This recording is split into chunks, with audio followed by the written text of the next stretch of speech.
As-Sunnah, As-Sunnah, As-Sunnah Foundation. As-Sunnah, As-Sunnah, As-Sunnah Foundation. আসসালামু আলাইকুম ওয়া রাহমাতুল্লাহি ওয়া বারাকাতুহু। আলহামদুলিল্লাহ ওয়াসসালাতু ওয়াসসালামু আলা রাসূলিল্লাহ ওয়া আলা আলিহি ওয়া আসহাবিহি ওয়া মান ওয়ালাহু আম্মা বা'দ।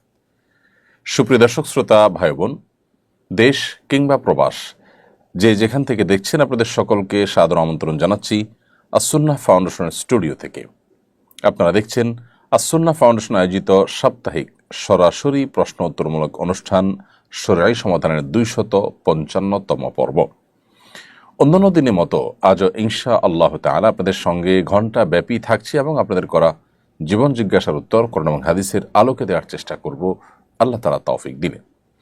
প্রিয় দর্শক, আপনার যে কোনো জীবন ঘনিষ্ঠ জিজ্ঞাসা বাংলায় সংক্ষেপে এই পোস্টের মন্তব্যের ঘরে লিখুন। আমরা আপনার প্রশ্ন উত্তর দেওয়ার আপ্রাণ চেষ্টা অব্যাহত রাখব ইনশা আল্লাহ তাআলা। আপনাদের পছন্দের এবং আপনাদের ভালোবাসার এই অনুষ্ঠানটি আপনারা দেখতে পাচ্ছেন আমাদের ভেরিফাইড ফেসবুক পেজে, আমাদের ভেরিফাইড ইউটিউব চ্যানেলে, আস-সুন্নাহ ফাউন্ডেশনের ভেরিফাইড ফেসবুক পেজ এবং আমাদের অন্য পেজ ও চ্যানেলসমূহ একযোগে যে কোনো জায়গায় প্রশ্ন করলে ইনশাআল্লাহ আমরা আপনাদের প্রশ্নগুলোকে কালেক্ট করে উত্তর দেওয়ার চেষ্টা করব। যেসব প্রশ্ন উত্তর একান্ত দেওয়া সম্ভবপর হবে না, আমরা ইনশাআল্লাহ তাআলা সেগুলো আগামীকাল এবং পরশু অফিস টাইমে রিপ্লাইয়ের মাধ্যমে আপনাদেরকে দেওয়ার চেষ্টা করব, আল্লাহ তৌফিক দিলে। প্রিয় দর্শক, লাইভের শুরুতে আস-সুন্নাহ ফাউন্ডেশনের কোনো আপডেট থেকে থাকলে সেটি সাধারণত আপনাদের সাথে আমরা শেয়ার করে থাকি। তারই ধারাবাহিকতায় আমরা আজ আপনাদেরকে আমাদের দুটি বিষয়ের আপডেট শেয়ার করতে পারি। তার একটি হলো আস-সুন্নাহ ফাউন্ডেশনের ইফতার প্রজেক্ট 2025। এটার আওতায় ইতিমধ্যে আপনারা দেখেছেন 12,000 পরিবারের জন্য আমরা প্রায় 100 টনের মতো ইফতার সামগ্রী কিনে সেগুলো দেশের প্রত্যন্ত অঞ্চলে পাঠিয়ে দিয়েছি প্যাকেট করে। অভাবী দুস্থ রোজাদারদের বাসা বাড়িতে সেগুলো ইতিমধ্যে পৌঁছে দিতে শুরু করেছে। যদিও আমাদের লক্ষ্যমাত্রা এবছর 30,000 রোজাদার ফ্যামিলির কাছে ইফতার সামগ্রী পৌঁছে দেওয়া, কিন্তু এর জন্য পর্যাপ্ত তহবিল আমাদের কাছে নেই। খুবই সামান্য তহবিল নিয়ে আমরা কাজ শুরু করেছি। আমরা আশা করব যে আপনারা অন্যান্য বছরের মতো এবারও আমাদের ইফতার বিতরণ এই প্রজেক্টে শরিক হবেন, সামিল হবেন। সেই সাথে আমাদের ইফতার বিতরণ কার্যক্রমে আমরা আশা করব যে আপনারা আপনাদের যার যার জায়গা থেকে সাধ্য মোতাবেক ইফতার সামগ্রীও কিনে দিতে পারবেন।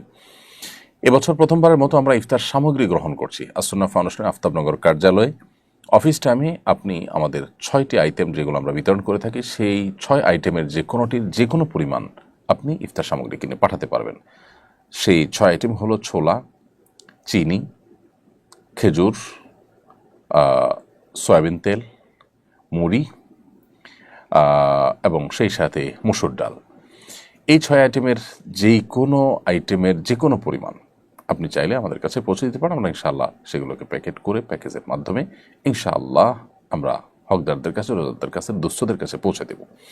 সেই সাথে আস-সুন্নাহ ফাউন্ডেশনের বন্যার যে পুনর্বাসন কার্যক্রম সেটা খুবই দ্রুততার সাথে এগিয়ে চলেছে।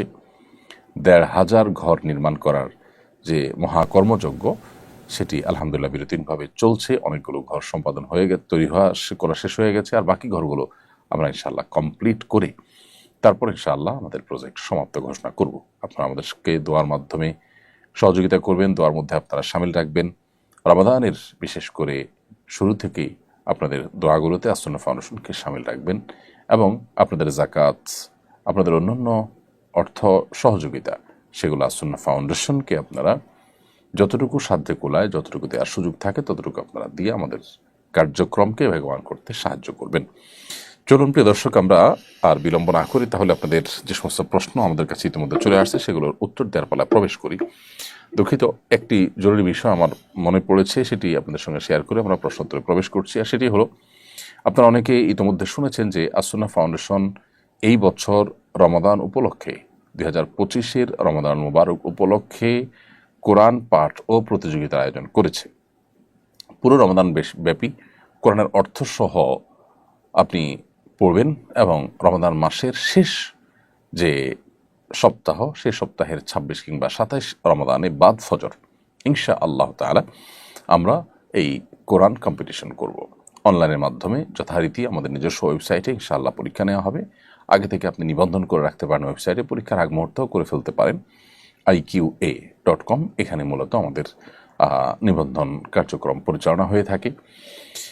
শুধুমাত্র তর্জমা থেকে পরীক্ষা নেওয়া হবে ইনশাআল্লাহ, কোনো তাফসির থেকে পরীক্ষা নেওয়া হবে না, প্রশ্ন আসবে না। এবং এই পরীক্ষা যথাযথভাবে যদি আপনি দিতে পারেন ইনশাআল্লাহ বিদিনিল্লাহ আপনিও লক্ষ লক্ষ টাকা পুরস্কার বিজয়ীদের একজন হতে পারেন। 3 জনকে আমরা ওমরা সহ আরও বিভিন্ন রকমের আকর্ষণীয় পুরস্কার, ফ্যামিলি লাইব্রেরি, একটা বাসাকে যতগুলো ইসলামিক বইয়ের প্রয়োজন হয় 50,000 টাকার ইসলামিক বই কিনে সাজিয়ে দেওয়া সহ এরকম বিভিন্ন আকর্ষণীয় পুরস্কার ব্যবস্থা আমরা রেখেছি। তো আমি আশা করব যে আপনারা সেই প্রতিযোগিতায় নিজেরা সামিল হবেন, অন্যদেরকে সেখানে সামিল হতে উদ্বুদ্ধ করবেন। জাযাকুমুল্লাহু খায়রা। যে সমস্ত প্রশ্ন আমার কাছে ইতিমধ্যে চলে এসেছে, এর মধ্যে বাশার মোল্লা আপনার প্রশ্ন দেখতে পাচ্ছি আমি, আপনি লিখেছেন আমি গত বছরের মার্চ মাসে জার্মানে একটি মিনি সুপার মার্কেট খুলি, আগের তুলনায় পণ্য বেড়েছে, জাকাত দিতে হবে কিনা, কিভাবে হিসাব করব? ভাই বাশার মোল্লা, আপনি যে মিনি সুপার মার্কেট খুলেছেন প্রতিদিনই সেখানে মাল কিছু বিক্রি হয়, নতুন কিছু মাল ঢুকে, তো এগুলো প্রতিদিন হিসেব করার দরকার নেই, বরং বছর শেষে আপনি যখন জাকাতের হিসেব করবেন তখন আপনার স্টকে দোকানে যে পরিমাণ মাল আছে, দোকানে গোডাউনে সব মিলিয়ে যে পরিমাণ মাল আছে সেটার যে ভ্যালু, মার্কেট ভ্যালু, এটা বিক্রি করলে এখন কী দাম হবে সেটা হিসাব করে বের করে তার 2.5% জাকাত আপনি দিবেন। আমিনুল ইসলাম আপনি লিখেছেন ডায়াবেটিস পরীক্ষার সময় সামান্য রক্ত বের করা হয়, রোজা অবস্থায় ডায়াবেটিস পরীক্ষা করা যাবে কি না? ভাই আমিনুল ইসলাম, ডায়াবেটিস পরীক্ষার সময় সামান্য যে সুইয়ের অগ্রভাগে যে পরিমাণ পানি থাকে ওই পরিমাণ রক্ত যে বের হয়, এর ফলশ্রুতিতে আপনার ওজু ভঙ্গ হবে না যদি এটা গড়িয়ে পড়ার মতো অতটুকু না হয়। আর যদি বড় 1 ফোঁটা হয় যেটা আসলে গড়িয়ে পড়ার মতো হয় তাহলে সেক্ষেত্রে রোজা ভঙ্গ হবে।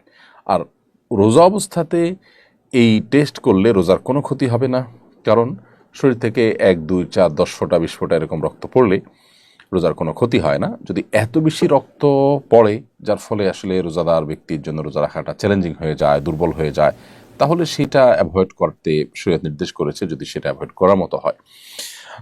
তবে আপনার 1 ফোঁটা 2 ফোঁটা রক্ত আপনি নিলেন, অথবা 1 সিরিঞ্জ রক্তই নিলেন বা 2-4 সিরিঞ্জ রক্ত নিলেন যেটা আপনি ব্লাড টেস্ট ইত্যাদি করার জন্য, সেক্ষেত্রে এর কারণে রোজার কোনো ক্ষতি হবে না, রোজা রেখে এগুলো করা যাবে ইনশাআল্লাহ তাআলা। এরপরের প্রশ্ন হলো রমজান কবে থেকে শুরু হচ্ছে দয়া করে জানাবেন কি? প্রিয় দর্শক, রমাদান আমরা কবে থেকে ঠিক শুরু করতে যাচ্ছি সেটি এই মুহূর্তে বলা কিছুটা কঠিন, তবে আমরা কিছুটা ধারণা দিতে পারি।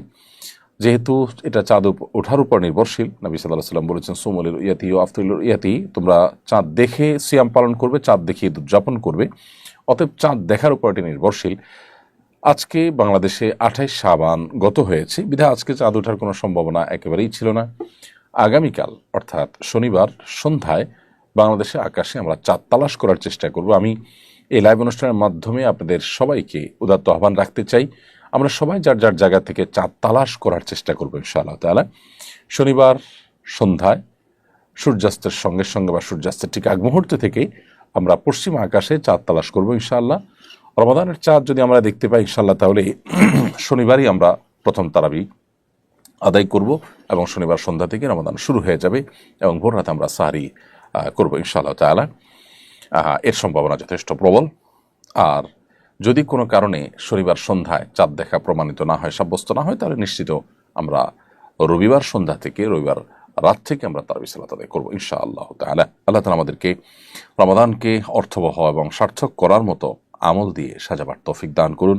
রমাদানকে আল্লাহ তাআলা আমাদের জন্য বারাকা দিয়ে, মাগফিরাত দিয়ে পরিপূর্ণ করে দিন। লিয়া আক্তার আপনি লিখেছেন আমার স্বামী মারা যাওয়ার আগে নামাজ পড়তে চেয়েছিলেন, তিনি সিসিউতে ছিলেন, আমি নামাজ পড়াতে পারিনি, আমি কি গুনাহগার হব? বোন লিয়া আক্তার, আপনার স্বামী মৃত্যুর আগে যে নামাজ পড়তে চেয়েছেন, যেহেতু তিনি সিসিউতে ছিলেন, নামাজ পড়াবার মতো কোনো পরিবেশ পরিস্থিতি হয়তো ছিল না, সেটাই যদি হয়ে থাকে তাহলে আপনার এখানে কোনো দায় নেই। তবে অনেক সময় দেখা যায় আমাদের পেশেন্টদেরকে আমরা একটু কষ্ট করলে তাদেরকে সালাত আদায় করতে পারি। তাদের শরীরের বিভিন্ন জায়গায় সুই ফোড়ানো, বিভিন্ন রকমের তার ইত্যাদি লাগানো, পাইপ ইত্যাদি লাগানো, এরকম অবস্থাতেও তাদেরকে কিন্তু আমরা টেস্ট করার জন্য স্থানান্তর করি, মুভ করাই। নামাজের জন্য আমরা এটুকুন কষ্ট করতে অনেক সময় রাজি না। সেটা যদি হয়ে থাকে তাহলে সেটা তো অবশ্যই ভুল।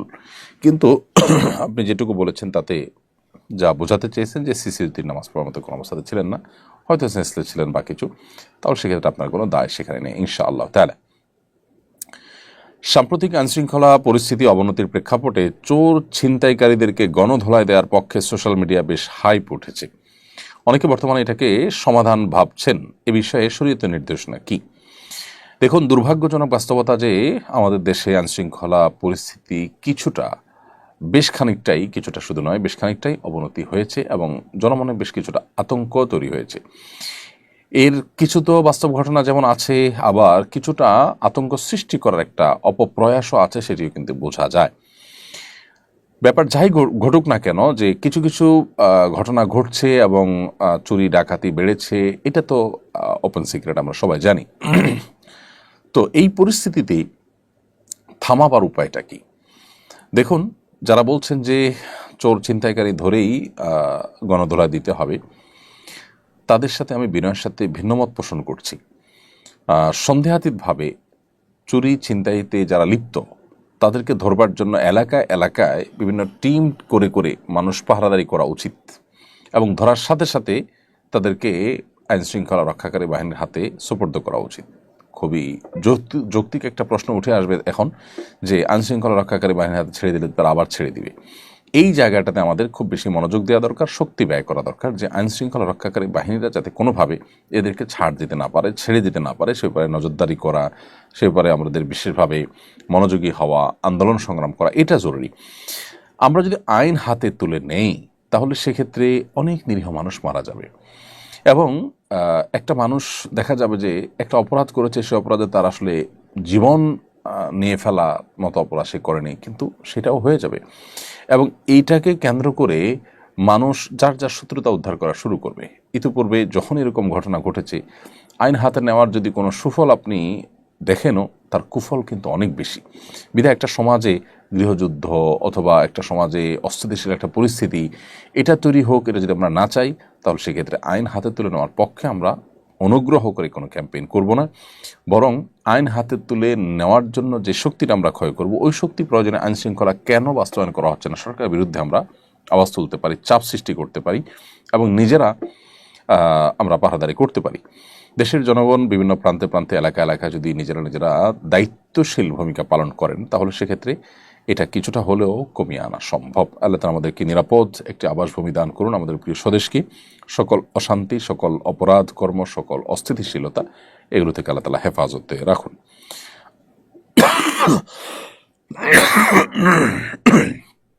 দুঃখিত। বর্তমান সময়ে আমাদের সন্তানকে পড়াশোনার প্রয়োজনীয় এবং যোগাযোগ রক্ষার্থে মোবাইল, কম্পিউটার, ট্যাব সহ ইলেকট্রনিক ডিভাইস দিতে হচ্ছে, কিন্তু দুশ্চিন্তাও হচ্ছে যে তারা এসবের অসৎ ব্যবহার করছে কিনা, কোনো আপত্তিকর ওয়েবসাইটে ঢুকে যাচ্ছে কিনা। এক্ষেত্রে আমাদের করণীয় কি? আপনার সুচিন্তিত পরামর্শ কামনা করছি।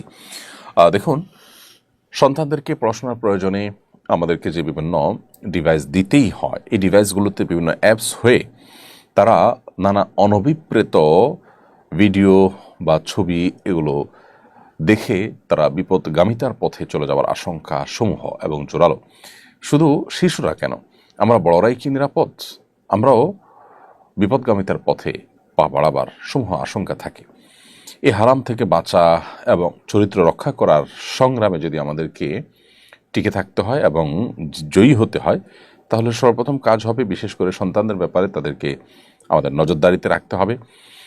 ডিভাইসগুলো আমাদের সামনে ব্যবহার করতে দিতে হবে। এমন হতে পারে যেমন আপনার কম্পিউটার বা ল্যাপটপ বাসার এমন একটা জায়গায় আপনি স্থাপন করলেন যে বাচ্চা কি ব্রাউজ করছে না করছে তার সবগুলো আপনি দেখতে পাচ্ছেন, আপনার নখদর্পণে থাকে। এটা করা উচিত। এটা যদি আমরা না করি তাহলে আমাদের অজান্তে, আমাদের অগোচরে সন্তান ভুল কোনো পথে পা বাড়াতে পারে। এটা একটি বিষয়।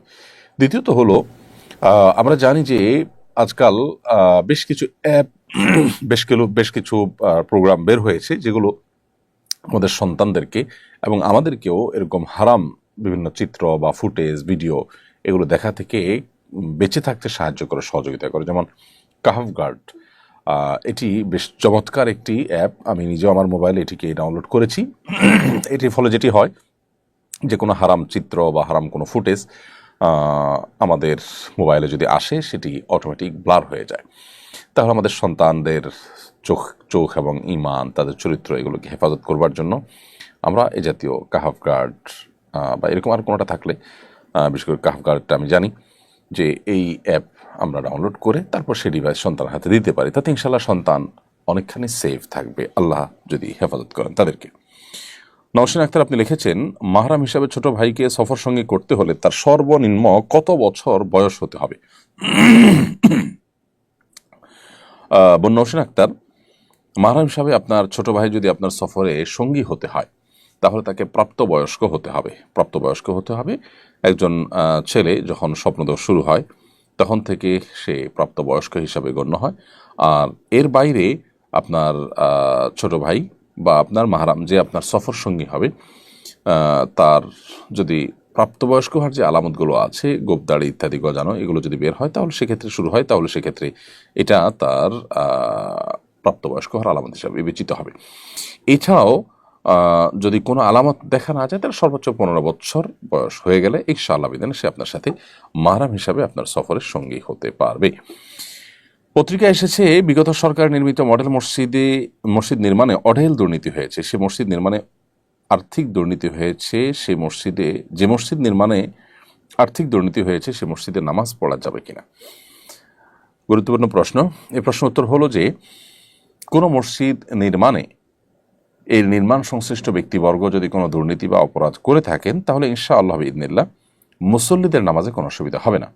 কারণ প্রথমত আল্লাহ সুবহানাহু ওয়া তাআলা কোরআনে কারিমে একাধিক জায়গায় আমাদেরকে এ বিষয়ে জানিয়েছেন যে, ও আল্লাহ তাযরু ওয়াজিরাতুন বিজরা উখরা, কেউ কারোর পাপের বোঝা বহন করবে না। যেহেতু কেউ কারোর পাপের বোঝা বহন করবে না, অতএব আমরা অন্য কেউ মসজিদ তৈরি করতে গিয়ে দুর্নীতি করেছে, অন্যায় করেছে, এরকম কোনো বিষয় আশয়, সেটার দায়ভার আমাদের উপর আসবে না ইনশাআল্লাহ তাআলা। হ্যাঁ, কোনো অন্যের জায়গা জবরদখল করে বা কারোর জায়গায় অন্যায়ভাবে মসজিদ নির্মাণ করলে বা জায়গা ছিনতাই করে সেখানে মসজিদ নির্মাণ করলে সেই জায়গায় নামাজ হবে কিনা, এটা নিয়ে ওলামাদের মধ্যে দুইটা মত আছে। এক্ষেত্রেও বিশুদ্ধ মত হলো নামাজ হয়ে যাবে, তবে বিকল্প থাকলে সেই মসজিদে যাওয়া উচিত নয়। বাট মসজিদের জায়গা নিয়ে সমস্যা নাই, নির্মাণ হয়েছে যে টাকা সেটা নিয়েও সমস্যা নাই, বাকি নির্মাণ করতে গিয়ে তসরুফ হয়েছে, নির্মাণকারীদের কেউ বা সংশ্লিষ্ট কেউ কোনো প্রকার দুর্নীতি করেছেন, এর দায় মুসল্লিদের উপর আসবে না ইনশাআল্লাহ তাআলা। পত্রিকা এসে আপনার প্রশ্ন তো দিয়েছি। সরকারের ঘোষণা অনুযায়ী সামনে হজের খরচ কমবে, আপনি কতটা আশাবাদী? আমি যতটুকু জানি হজের খরচ তো ঘোষিত হয়ে গেছে, এখন তো আর কমার বা বাড়ার কোনো স্কোপ দেখছি না। অবশ্য বেশ অনেক আগে থেকে সরকারের সংশ্লিষ্ট দপ্তর থেকে বারবার বলা হচ্ছিল যে হজের খরচ এবছর কমবে। কতটা কমবে আমি সেটা আসলে খুব বেশি আশাবাদী না। কারণ হলো আসলে রিয়ালের দামের উপরে হজের রেট অনেকটা নির্ভর করে, আর অনেকখানি নির্ভর করে বিমান ভাড়ার উপরে। বিমান ভাড়া এটা কমানোর ক্ষেত্রে বাংলাদেশ এবং সৌদি এয়ারলাইন্স, বাংলাদেশ বিমান এবং সৌদি এয়ারলাইন্স, এই উভয় ক্যারিয়ার কর্তৃপক্ষ তাদের সদিচ্ছা ছাড়া এটা আসলে কঠিন।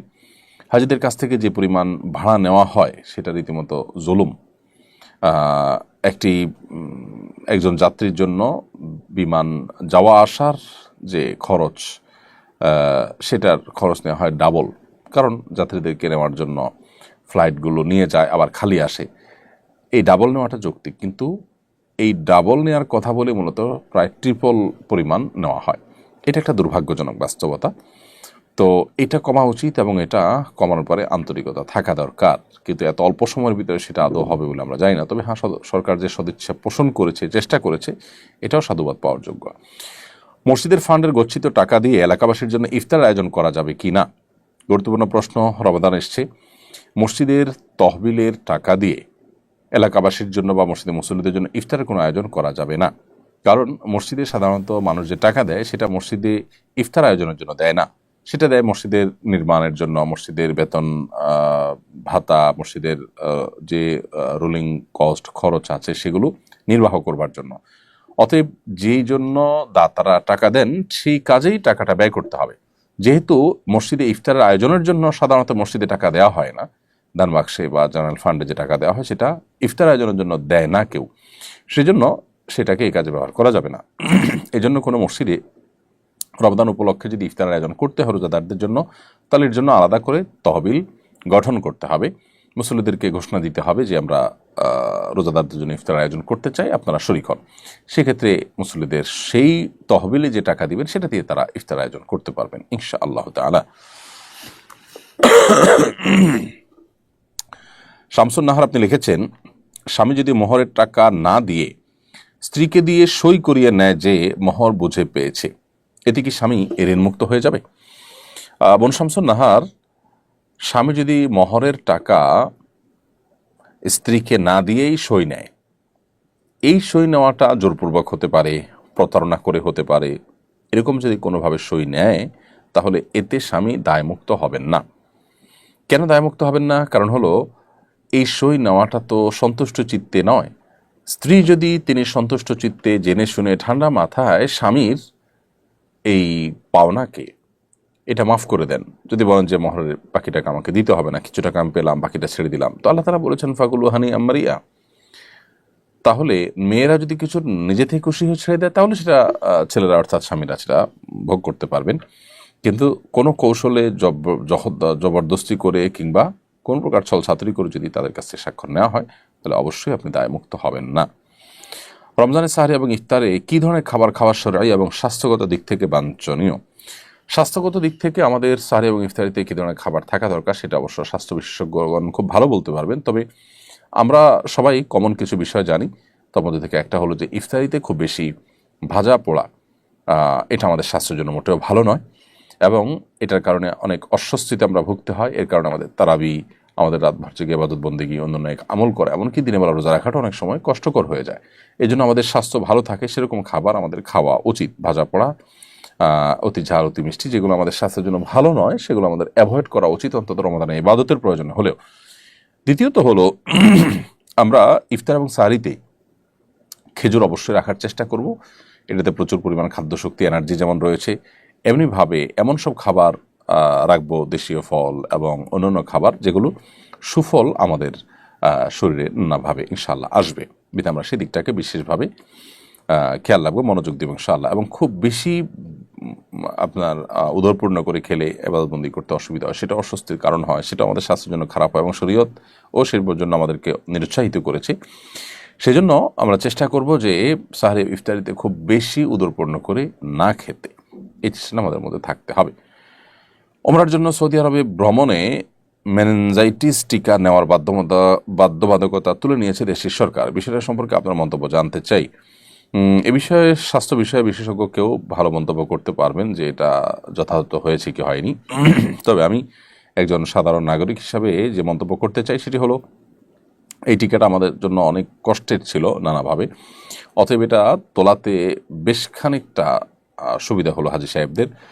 আর সৌদি আরবের আপনার যে আপনার স্বাস্থ্যগত অসুবিধার কারণে বা যে জটিলতার ভিত্তিতে, যে পরিস্থিতির ভিত্তিতে এই টিকা দেওয়ার কথা বলা হচ্ছে সেটা বহু আগের কথা, বহু বছর আগের কথা। সেই পরিস্থিতি, সেই পরিবেশ সৌদি আরবে এখন আদৌ আছে কিনা আমি জানি না। বিধায় এই টিকা দেওয়ার ফলে অনেকের জ্বর হয়, অনেকে অসুস্থ হয়ে পড়েন, অনেকের জন্য এটা নেওয়া কষ্টকর হয়। বিধায় সেই দৃষ্টিকোণ থেকে আমি এটাকে ভালো মনে করছি একজন নাগরিক হিসাবে। আমার অভ্যাস হলো কাজের ফাঁকে যখনই সুযোগ হয় ইউটিউবে বিভিন্ন স্কলার আলোচনা শোনা। ইদানিং দিনই আলোচনার মধ্যেও নানা ধরনের বিজ্ঞাপন চলে আসে। এক্ষেত্রে আমাদের করণীয় কী? কীভাবে এ ধরনের উপদ্রব থেকে আমরা নিজেদেরকে বাঁচাতে পারি, নিজের চোখকে হেফাজত করতে পারি? প্রিয় ভাই, এ ধরনের পরিস্থিতি আমাদের সবারই কম বেশি পড়তে হয়। খুবই দুর্ভাগ্যজনক একটি বাস্তবতা। আজকাল ফেসবুক, ইউটিউব সহ এমনকি অনলাইনে বিভিন্ন ব্রাউজারে আমাদেরকে সার্চ করতে হয়, আমাদের ব্রাউজ করতে হয়, অনেক কিছু আমাদেরকে খুঁজতে হয়, রিড করতে হয়, স্টাডি করতে হয়। এগুলো করতে গিয়ে আমরা যেমন উপকারী নলেজ অর্জন করছি, সেই সাথে অনেক হারাম দৃশ্য আমাদের চোখের সামনে চলে আসে। আমরা অনবরত গুনাহে লিপ্ত হয়ে যাচ্ছি, আমাদের ঈমান দুর্বল হচ্ছে, আমরা নানান দিক থেকে পিছিয়ে পড়ছি একজন মুসলমান হিসেবে। এই যে আমাদের তাকওয়া এবং ঈমানের ঘাটতি আসছে, দুর্বলতা আসছে, চরিত্র নষ্ট হচ্ছে, এটা থেকে বেঁচে থাকাটা খুবই গুরুত্বপূর্ণ বিষয়। জান্নাতুল ফেরদাউসের অধিকারীদেরকে আল্লাহ রাব্বুল আলামিন তাদের বৈশিষ্ট্য বলেছেন, ওয়াল্লাযীনা হুম লিফুরুজিহিম হাফিজুন, যারা তাদের ইজ্জত, সম্ভ্রম, চরিত্রকে হেফাজত করতে পেরেছে। তো আমরা তো সেটা সোশ্যাল মিডিয়ার এই যুগে বিশেষ করে এ জাতীয় হারাম বিজ্ঞাপন ইত্যাদি যেখানে অহরহ আসছে, কোনো ভিডিও দেখতে গেলে বিশেষ করে যে হারাম বিজ্ঞাপনগুলো আসে, সেটা থেকে আমরা আত্মরক্ষার কোনো উপায় পাচ্ছি না। এবং ইদানিং যেটা হয়েছে যে কোনো চ্যানেলে মনিটাইজেশন অন করা না থাকলেও সেখানে বিজ্ঞাপন আসে। অর্থাৎ আপনি কোনো চ্যানেলের মালিক, আপনি কোনো ভালো ভিডিও আপলোড করবেন, সেখানে আপনি মনিটাইজেশন করে পয়সা উপার্জন করবেন না, তারপরও সেখানে বিজ্ঞাপন আসবে। অর্থাৎ একরকম বাধ্যতামূলক করে দেওয়া হয়েছে যে আমরা ভিডিও দেখব আর বিজ্ঞাপন দেখব না, এমনটি হতে পারে না। তো এইরকম পরিস্থিতিতে মাহফিল অ্যাপ, একটা অ্যাপ আছে বেশ ভালো, আমি ব্যক্তিগতভাবে জানি, চিনি, এবং আলহামদুলিল্লাহ এটা যারা করেছেন তারা বেশ চমৎকার করে করেছেন। এই মাহফিল অ্যাপটি ব্যবহার করা যেতে পারে। এই মাহফিল অ্যাপের সুবিধা হলো যে এখানে বড় বড় স্কলার, বড় আলেমদের ভিডিও আপলোড করা হয়, আমার ভিডিওগুলো সেখানে আপনি পাবেন। তো মাহফিল অ্যাপে গিয়ে যদি আপনি ভিডিওগুলো দেখেন তাহলে ইনশাআল্লাহ বিদিনিল্লাহ আপনি হারাম অ্যাড মুক্তভাবে ভিডিওগুলো দেখতে পারবেন। তো আমি আপনাকে পরামর্শ দিব যে মাহফিল অ্যাপের মধ্যে প্রবেশ করে আপনি আলেমুল আমাদের বক্তব্য, ওয়াজ নসিহত এগুলো শুনুন, ইনশাআল্লাহ আশা করা যায় যে হারাম থেকে বেঁচে থাকতে পারবেন। হজ এজেন্সি অ্যাসোসিয়েশন নির্বাচনের একজন প্রার্থী কিছুদিন আগে বলেছেন তিনি নির্বাচিত হলে হজযাত্রীর প্রতি 30,000 টাকা অতিরিক্ত নিয়ে এজেন্সিগুলোর মধ্যে ভাগ করে দেবেন। এই অভিপ্রায় শরীয়তের দৃষ্টিকোণ থেকে সঙ্গত কিনা? শরীয়তের দৃষ্টিকোণ থেকে সঙ্গত হওয়া তো প্রশ্নই ওঠে না। কোনো দৃষ্টিকোণ থেকে এটা সঙ্গত হওয়ার কোনো কারণ থাকতে পারে না। হজযাত্রীদের হজের খরচ বাড়িয়ে সেটা তারা নেতারা ভাগ করে নেবেন, এটা তো খুল্লম খোলা ডাকাতি বলা যেতে পারে। এ ধরনের ডাকাতির ঘোষণা যদি কেউ দিয়ে থাকেন, আমিও দেখেছি সোশ্যাল মিডিয়াতে বিভিন্ন পত্রপত্রিকাতে উঠে এসেছে, এরকমটি যদি সত্য হয়ে থাকে এবং কেউ যদি এরকমটি বলে থাকেন তাহলে তাকে তো আইনের আওতায় আনা উচিত। এরকম ব্যক্তিকে নির্বাচিত করা তো অনেক পরের কথা।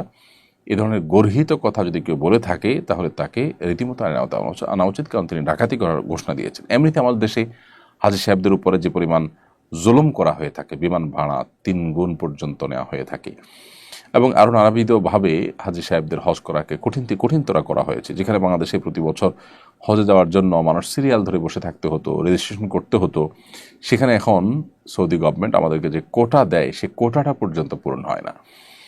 এরকম পরিস্থিতি হয়ে গেছে এবং হজের ব্যয় খরচ বাড়তে বাড়তে সেটা মানুষের যে সামর্থ্যের সীমানা সেটা অনেক ক্ষেত্রে অনেকের জন্য পেরিয়ে গেছে। এরপর আবার হাবের নির্বাচনের কোনো প্রার্থী যদি হাজিদের খরচ 30,000 করে বাড়ায়া তারা নিজেরা ভাগযোগ করে নেবেন বলে থাকেন, তাহলে তিনি অবশ্যই ডাকাতির ঘোষণা দিয়েছেন। আল্লাহ তাআলা আমাদেরকে এই সমস্ত জুলুম থেকে রক্ষা করুন এবং হেফাজত করুন। ভারতের আসাম রাজ্যের সংসদে আগে শুক্রবার জুমার নামাজের জন্য 2 ঘন্টার বিরতি ছিল। সম্প্রতি বিজেপি শাসিত সংসদ বিরতি বাতিল করেছে। এ সময় যদি সংসদ চলে, বিধানসভার মুসলিম সদস্যদের করণীয় কি? দেখুন, পৃথিবীতে যারা নিজেদেরকে তথাকথিত গণতন্ত্রের রোল মডেল বলে, যারা নানা দিক থেকে আমাদের কাছে আদর্শ বলে আমাদের দেশে এক শ্রেণীর মানুষ সারাক্ষণ মুখে ফেনা তুলতে থাকেন, তাদের দেশে এই ধরনের আপনার দ্বিচারিতামূলক আচরণ, মুখে অনেক ভালো ভালো কথা বলা আর বাস্তবে মুসলমানদেরকে কোণঠাসা করে রাখার যে তাদের অপচেষ্টা, সেটা দিনের আলো মতো পরিষ্কার। দীর্ঘদিন থেকে সেটা আমাদের কাছে একেবারে ওপেন সিক্রেট হয়ে গেছে। তো এরকম পরিস্থিতিতে মুসলিম সংসদ সদস্য যারা আছেন তারা এটার বিরুদ্ধে প্রতিবাদ করা, সংসদের বাইরে যারা আছেন তারা প্রতিবাদ করা, সেটা যেমন আমাদের কর্তব্য, ঠিক একইভাবে বিধানসভার মুসলিম সদস্যরা ওই সময় বের হয়ে জুমার নামাজ পড়া তাদের উপরে আবশ্যক। কারণ জুমার নামাজ পড়াটা ফরজ। এই আবশ্যকীয় কাজটি আপনাকে করতেই হবে।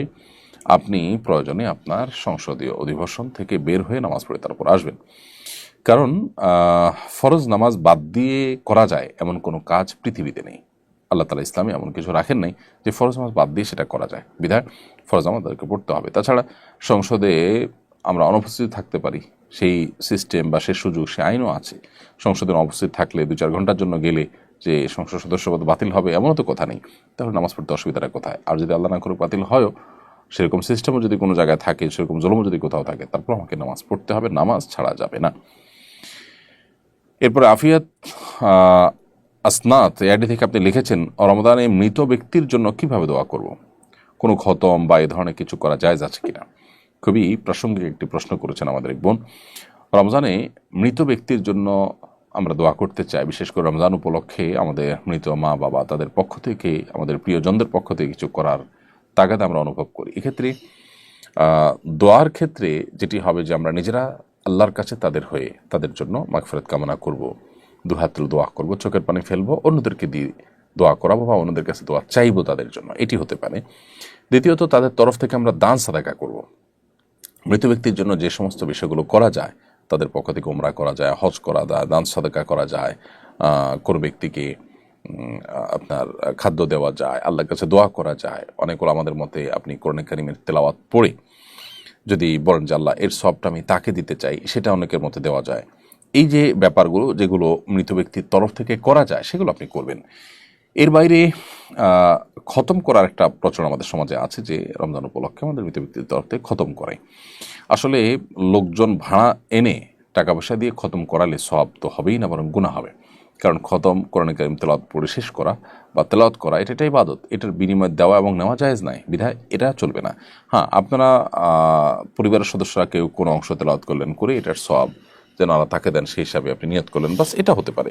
এবং আপনারা নিজেরা ভাগযোগ করে নিলেন, পুরো 30 পারা কোরআন নিজেরা ভাই বোন বা আত্মীয় স্বজনরা ভাগ করে নিলেন এবং সবাই যে যেটুকু পড়লেন এটার সব যেন আল্লাহ তাআলা তাকে পৌঁছে দেন সেজন্য দোয়া করে, এটা হতে পারে। অনেক ইমামদের মতে সেটির সুযোগ রয়েছে।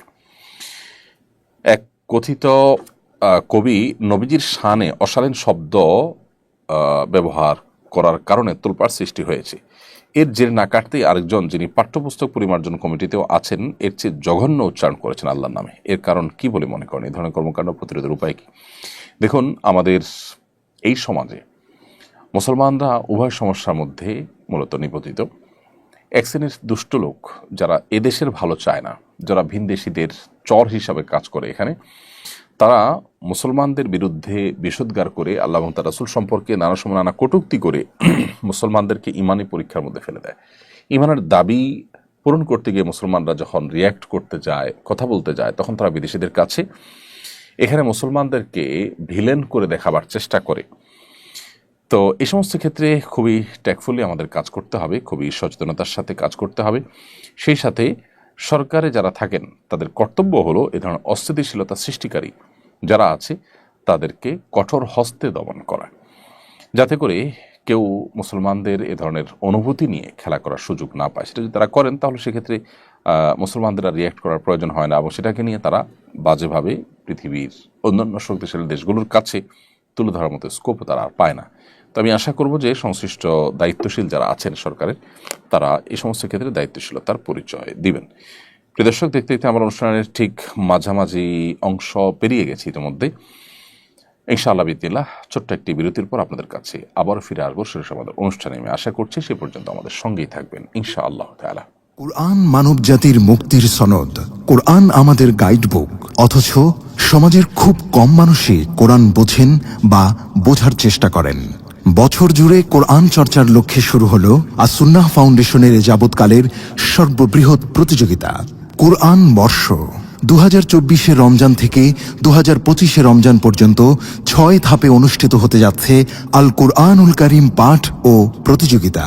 বিজয়ীদের জন্য থাকছে 3টি উমরা, 1টি কম্পিউটার, 5টি ব্যক্তিগত লাইব্রেরি, 6টি কিন্ডেল রিডার সহ 15 লক্ষ টাকার মূল্যবান সব পুরস্কার।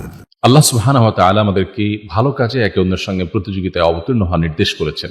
সুতরাং আসুন কোরআন চর্চার এই মহা আয়োজনে, কোরআনের এই বিশাল প্রতিযোগিতায় সামিল হয়ে নিজেদেরকে কোরআনের জ্ঞানে সমৃদ্ধ করি, জীবনকে করি কোরআনময়। পার্থিব এই সমস্ত মহামূল্যবান পুরস্কার জেতার পাশাপাশি আল্লাহ সুবহানাহু ওয়া তাআলার কাছ থেকে অফুরন্ত বিনিময় লাভের এই সুযোগটি যেন আমাদের কারোর হাত ছাড়া না হয়। তাহলে আর দেরি নয়, শুরু করুন এখনই কোরআন বর্ষ, বছরব্যাপী কোরআন চর্চার এক অনন্য আয়োজন। আস-সুন্নাহ ফাউন্ডেশন, উম্মার স্বার্থে। বিরতির পর আবার আপনাদেরকে স্বাগতম জানাচ্ছি। আপনারা দেখছেন আস-সুন্নাহ ফাউন্ডেশন আয়োজিত সাপ্তাহিক সরাসরি প্রশ্ন উত্তরমূলক অনুষ্ঠান শরঈ সমাধানের 255তম পর্ব। বিরতির আগে আমরা অনেকগুলো প্রশ্ন উত্তর দিয়েছি বিভিন্ন বিষয়ে, আলহামদুলিল্লাহ। বিরতির পরে আমি দেখতে পাচ্ছি অনেক ভাই বোন প্রশ্ন করেছেন। ফারজান আঞ্জুম আপনি লিখেছেন বিশ্ববিদ্যালয়ের ক্যাম্পাসে ছেলে মেয়ে একত্রে ইফতার করে, এ ব্যাপারে শরীয়তের বিধান জানাবেন। বোন ফারজান আঞ্জুম, বিশ্ববিদ্যালয়ের ক্যাম্পাসে হোক কিংবা কোনো ক্যান্টিনে হোক বা অন্য কোনো সাধারণ জায়গায় হোক, ছেলে এবং মেয়ে, নারী এবং পুরুষ একত্রে বসে যদি ইফতার করেন, তারা যদি গায়রে মাহরাম হয়ে থাকেন, তাহলে সেটি একটি নাজায়েজ এবং গুনাহের কাজ। কারণ একত্রে একই টেবিলে চেয়ারে শেয়ার করে তারা বসে পাশাপাশি ইফতার যদি করেন, তাহলে সেক্ষেত্রে শরীয়তের পর্দার বিধানকে তারা লঙ্ঘন করছেন। যেখানে নামাজের মতো ইবাদত করতে গিয়েও আল্লাহ রাব্বুল আলামিন নারীদের কাতারকে পুরুষদের কাতারের চাইতে ভিন্ন রাখতে বলেছেন, শেষের দিকে রাখতে বলেছেন, সেখানে আপনি যদি কোনো আয়োজনে, কোনো ইফতার পার্টিতে একাকার করে ফেলেন, তাহলে সন্দেহভাবে সেটি গুনাহের কথা। এখানে যারা আয়োজক হবেন, যারা এখানে সামিল হবেন, তারা অবশ্যই গুনাহগার। তবে হ্যাঁ, আপনি নিজেকে যদি সেখান থেকে রক্ষা করে ওই আয়োজনের মধ্যে আপনি নিজেকে সেভ করে আলাদা করে ইফতার করে চলে আসেন, তাহলে সেক্ষেত্রে আপনার জন্য সেটা নাজায়েজ না হতে পারে। কিন্তু আয়োজক এবং এই ঢলাঢলিকে যারা সাপোর্ট করেন, সমর্থন করেন বা যাদের সাথে সামিল হয়েছেন, তারা অবশ্যই গুনাহগার হবে। কেন শরিয়াত পর্দার এই বিধানের কথা বলে, কেন আল্লাহ রাব্বুল আলামিন এই নির্দেশ দিয়েছেন আমাদেরকে, সেটা আমরা হাড়ে হাড়ে টের পাচ্ছি আমাদের সমাজে নানা অস্থিরতার যে সংবাদ আছে সেগুলোর মধ্য দিয়ে। বিধায় এই সমস্ত ক্ষেত্রে আমাদের সতর্ক থাকতে হবে এবং কোনোভাবেই তথাকথিত আধুনিকতার নামে, তথাকথিত মুক্তমনা হওয়ার নামে আমরা আল্লাহর সীমানা ছাড়ানোর যে আপনার দুঃসাহস, সেটা আমরা করতে যাব না। আল্লাহ আমাদেরকে তৌফিক দান করুন এবং বিশ্ববিদ্যালয় ক্যাম্পাস সহ অন্য যে কোনো জায়গায় যদি কোনো ইফতার আয়োজনে নারী পুরুষ একসাথে থাকেই, তাহলে নারীদের জন্য আলাদা আয়োজন থাকবে, পুরুষদের জন্য আলাদা আয়োজন থাকবে। প্রয়োজনে তারা ভিন্ন কোনো হলরুমে থাকবেন, পুরুষ আরেকটা হলরুমে থাকবেন বা পার্টিশন থাকবে। যে কোনোভাবে পর্দা বিষয়টাকে নিশ্চিত করতে হবে। আর না হলে করছেন ইফতারের আয়োজন, একটা ইবাদত, কিন্তু সেই ইবাদতটা যদি আপনি মন মতো করেন, আল্লাহর বিধানকে লঙ্ঘন করে করেন, তাহলে সেই ইবাদত হবে না, সেটা বরং গুনাহে পর্যবসিত হতে পারে। এরপরে প্রশ্ন হলো, আজকাল সাহারি পার্টির প্রচলন বেশ জোরে সোরে শুরু হয়েছে, এ বিষয়ে শরিয়ার দৃষ্টিকোণ জানাবেন কি? দেখুন, বেশ কয়েক বছর ধরে আমাদের এক শ্রেণীর তরুণদের মধ্যে বিশেষ করে সাহারি পার্টি করার একটা প্রবণতা আমরা দেখতে পাচ্ছি। তারা ভোর রাতে বিভিন্ন রেস্টুরেন্টে একত্র হন এবং সেখানেও নারী পুরুষ এবং ছেলেমেয়েরা তারা একত্র হয়ে বসে খাবার দাবার গ্রহণ করেন। ছেলেমেয়ে যদি একত্র হয়ে বসে তারা টেবিলে খাবার দাবার গ্রহণ করেন, নারী পুরুষ যারা গায়রে মাহরাম এরকম মানুষজন যদি তারা একত্র হয়ে খাবার দাবার গ্রহণ করেন, সেটা তো এমনিতেই নাজায়েজ, কারণ সেটি পর্দার বিধানকে লঙ্ঘন করা হচ্ছে। আল্লাহর বিধানকে লঙ্ঘন করে আমরা কোনো কল্যাণ আর সাধন করতে পারবো না। এই জন্য এই হারাম কাজ থেকে আমাদেরকে বেঁচে থাকতে হবে। আল্লাহর ভয় যদি আমরা মুসলিম হয়ে থাকি, আল্লাহর সামনে দাঁড়াতে হবে, সেই জবাবদিহিতার বোধ থেকে আমাদেরকে অবশ্যই গুনাহ ছাড়তে হবে। আর সাহারি পার্টি যেটা, সেখানে যদি আপনি নারী পুরুষ ঢলাঢলি বা একসাথে ফ্রি মিক্সিংয়ের ব্যাপারটা নাও থাকে, শুধু ছেলেরা সাহারি পার্টি করলো, মেয়েরা আলাদা করে করলো, এরকম যদি হয়, তারপরে সেটা অবশ্যই শরীয়তের দৃষ্টিকোণ থেকে অনুচিত। কারণ হলো সাহারির এই সময়টা, ভোর রাতের এই সময়টা আসলে দোয়া কবুলের সময়, এই সময়টা আসলে আড্ডা মারা, ফুর্তি করা, এটার জন্য উপযুক্ত কোনো সময় নয়। যদি কোনো কারণে বন্ধুবান্ধব একত্র হয়েছে, সাহারি করেছে, সেটাকে আপনি সাহারি পার্টি নাম দিলেন, সেটা ভিন্ন বিষয়। কিন্তু ইন্টেনশনালি এই টাইমে বাসাবাড়ি থেকে বের হয়ে রেস্টুরেন্টে যে আনন্দ ফুর্তি এবং আড্ডাবাজি করা, সেটা অবশ্যই এই সময়ের যে মর্যাদা, এই সময়ের যে তাৎপর্য, তার সাথে যায় না। ভোর রাতে আল্লাহ রাব্বুল আলামিন বান্দাকে ডেকে ডেকে তার গুনাহগুলো মাফ করান, তার প্রতি অনুগ্রহ করেন, তাকে বিভিন্ন তার চাওয়াগুলোকে পূরণ করে থাকেন। বিধায় এই সময়টা ইবাদতের সময়, দোয়ার সময়, এই সময়টা আসলে আড্ডা মারার সময় নয়। এরপরে আমেনা আফরোজ রিমো এআইডি থেকে আপনি লিখেছেন, আমার দাদি অতি বৃদ্ধ এবং অসুস্থ, তিনি রোজা রাখতে পারেন না, করণীয় কি? বোন আমেনা, আপনার দাদি যিনি অতি বৃদ্ধ এবং বয়সাধিক্যের কারণে তিনি রোজা রাখতে পারেন না, এবং এরকম ব্যক্তি সুস্থ হয়ে আবার কখন রোজাগুলো রাখবেন সেই সম্ভাবনা একেবারেই ক্ষীণ, নেই বললেই চলে। এরকম ব্যক্তিদের জন্য শরিয়ার বিধান হলো ফিদিয়া দেওয়া। আল্লাহ রাব্বুল আলামিন কোরআনে হাকিমে বলেছেন, ওয়াদাল্লাযীনা ইউতিকুনাহু ফিদিয়াতু তাআমু মিসকিন, যারা সিয়াম রাখতে শারীরিকভাবে অপারগ, তারা সিয়ামের পরিবর্তে ফিদিয়া দিয়ে দিবে। ফিদিয়া হলো যতগুলো রোজা তার ভাঙতি পড়বে, সেই রোজাগুলোর বিপরীতে একজন করে মিসকিনকে খাদ্য দিবে। সেক্ষেত্রে একজন মিসকিন দুবেলা খেতে পারেন সেরকম ব্যবস্থা করে দিবেন, এবং 30টা রোজার জন্য 30 জন মিসকিনকে দুবেলা খাবার দিয়ে দিবেন। শুধু যদি চাল কিনে দেন, তাহলে সেক্ষেত্রে আমরা যে ফিতরা দিয়ে থাকি, একটা রোজার জন্য একটা করে ফিতরা, 30টা রোজার জন্য 30টা ফিতরার সমপরিমাণ খাদ্য আপনি কোনো গরিবকে কিনে দিলেন। আনুমানিক 1.5 কেজি করে চাল যদি আপনি প্রত্যেক রোজার জন্য দেন, তাহলে 30টা রোজার জন্য 45 কেজি করে চাল আপনি একটা ফ্যামিলিকে কিনে দিলেন অথবা কয়েকজনকে কিনে ভাগ করে দিলেন, তাতে ইনশাআল্লাহ বিদিনল্লাহ আপনার দায় মুক্ত হয়ে যাবেন। উম্মে কুলসুম স্মৃতি আইডি থেকে আপনি লিখেছেন, 19শে জুলাই আমার একমাত্র ছেলে গুলিবিদ্ধ হয়, 20শে জুলাই লাইফ সাপোর্টে শহীদ হয়, আমার ছেলের জন্য দোয়া চাই। বোন উম্মে কুলসুম স্মৃতি, আপনার ছেলের জন্য মন ভরে প্রাণ খুলে দোয়া করছি, আল্লাহ রাব্বুল আলামিন তাকে শাহাদাতের মর্যাদা দান করুন, তার ভুল ত্রুটিকে আল্লাহ তাআলা মাফ করে দিন, আপনি সহ আপনার শোক সন্তপ্ত পরিবারকে আল্লাহ তাআলা সান্ত্বনা নসিব করুন। আমরা জুলুম, অনাচার এবং অন্যায়, অবিচার, অপশাসন, বৈষম্য এগুলো থেকে মুক্ত হতে চেয়েছি গোটা দেশের মানুষ। যারা নিজেদের জীবনকে অকাতরে বিলিয়ে দিয়েছেন, যাদের জীবনের মূল্যের বিনিময়ে আমরা আমাদের সে চাওয়া পূরণ করতে পেরেছি, তাদের কাছে আজীবনের জন্য আমরা কৃতজ্ঞ। মনের গভীর থেকে দোয়া করছি আমি, আপনার সন্তান সহ আরও যে সমস্ত মায়েদের বুক খালি হয়েছে, যাদের সন্তান হারা হয়েছেন, তাদের সবার সন্তানের জন্য আল্লাহ তাআলা তাদের সবাইকে জান্নাতে সুখী রাখুন, তাদের ভুল ত্রুটি আল্লাহ মাফ করে দিন, এবং আমাদের মায়েদেরকে, বাবাদেরকে, তাদের ভাই বোনদেরকে আল্লাহ তাআলা সান্ত্বনা নসিব করুন। একজন ঈমানদার আসলে পৃথিবীতে হারাবার কিছু নেই। আমাদের প্রিয়জন থেকে মৃত্যুর মাধ্যমে আমাদের যে বিচ্ছিন্নতা সৃষ্টি হয়, এই বিচ্ছিন্নতা খুবই অস্থায়ী। মূলত একটা সময় আমাদের ইনশাআল্লাহ মিলন ঘটবে, সাক্ষাৎ ঘটবে। আল্লাহ সবাইকে জান্নাতে একত্রিত করুন, সেটাই হবে আমাদের বড় চাওয়া। আল্লাহ না করুন কিয়ামতের ময়দানে যে সাক্ষাৎ হবে, তারপর যদি আমাদের পরিবারের কারোর গন্তব্য জাহান্নামের দিকে হয় আর অন্য কারোর গন্তব্য জান্নাতের দিকে হয়, সেই বিচ্ছেদ হবে ভয়ঙ্কর বিচ্ছেদ এবং স্থায়ী বিচ্ছেদ বা দীর্ঘমেয়াদী বিচ্ছেদ। তো এই জন্য আমরা সান্ত্বনা গ্রহণ করবার জন্য এই একটি পয়েন্ট যথেষ্ট, যে বিচ্ছেদ হয়েছে, এই বিচ্ছেদ খুব বেশি দীর্ঘদিনের জন্য নয়, একটা সময় খুব শীঘ্রই দেখা হবে ইনশাআল্লাহ তাআলা। আল্লাহ তাআলা আপনাদেরকে সান্ত্বনা নসিব করুন। আরিফুল ইসলাম মাহিদ আরিফ, আপনি লিখেছেন, রোজা রেখে কি অসুস্থ রোগীদের রক্ত দিতে পারবো? আমি এবং আমার টিম বিনামূল্যে ব্লাড ডোনেট করি। উত্তরটা জানতে চাচ্ছি। প্রিয় আরিফুল ইসলাম, আপনি আপনার টিম মানুষকে বিনামূল্যে যে রক্ত দিয়ে থাকেন, সেটা অবশ্যই একটি ভালো কাজ। এবং রোজা রেখে যদি রক্ত দিলে আপনি অসুস্থ হয়ে রোজা রাখা কঠিন হয়ে যেতে পারে, এরকম কোনো আশঙ্কা না থাকে, তাহলে সেক্ষেত্রে আপনি রোজা রেখে রক্ত দিতে পারেন, কোনো অসুবিধা নেই। রমজানে রোজা রেখে শরীর থেকে রক্ত বের করলে যে রোজা ভেঙে যায় তা কিন্তু নয়। মূলত শরীরে কোনো কিছু প্রবেশ করলে, যেটা আমাদের খাদ্য বা আপনার পানীয়ের কাজ দেয়, যেটা আমাদের শরীরে এনার্জি সৃষ্টি করে, অর্থাৎ ক্ষুধা নিবারণ, পিপাসা নিবারণের কাজ দেয়, সেরকম কিছু যদি শরীরে প্রবেশ করে, তাহলে সেটা রোজা ভাঙার কারণ হয়। এখানে তো শরীর থেকে বের হয়েছে। এটা যদি স্বাভাবিক হয় যে এক ব্যাগ রক্ত আপনি দিলেন, এর ফলে আপনার রোজা ভাঙতে হবে, সেরকম পর্যায়ে আপনি চলে যেতে পারেন, এরকম কোনো আশঙ্কা যদি না থাকে, ইনশাআল্লাহ আপনি রক্ত দিতে পারেন। আকাশ আলী আইডি থেকে আপনি লিখেছেন, মহিলাদের তারাবি পড়ার নিয়মটা জানতে চাই। পুরুষ এবং মহিলাদের তারাবি পড়ার নিয়ম ভিন্ন নয়, বরং পুরুষরা যেভাবে তারাবি পড়বেন, মহিলারা সেভাবে নামাজ পড়বেন। মহিলারা বাসা বাড়িতে তারাবি পড়বেন। যদি মসজিদে কোনো জামাতে তারা সামিল হন, কখনো কোথাও গিয়েছেন, সেখানে জামাত হচ্ছে, সামিল হয়ে গেলেন, নামাজ হয়ে যাবে, কিন্তু বাসায় পড়াটা তাদের জন্য অবশ্যই উত্তম।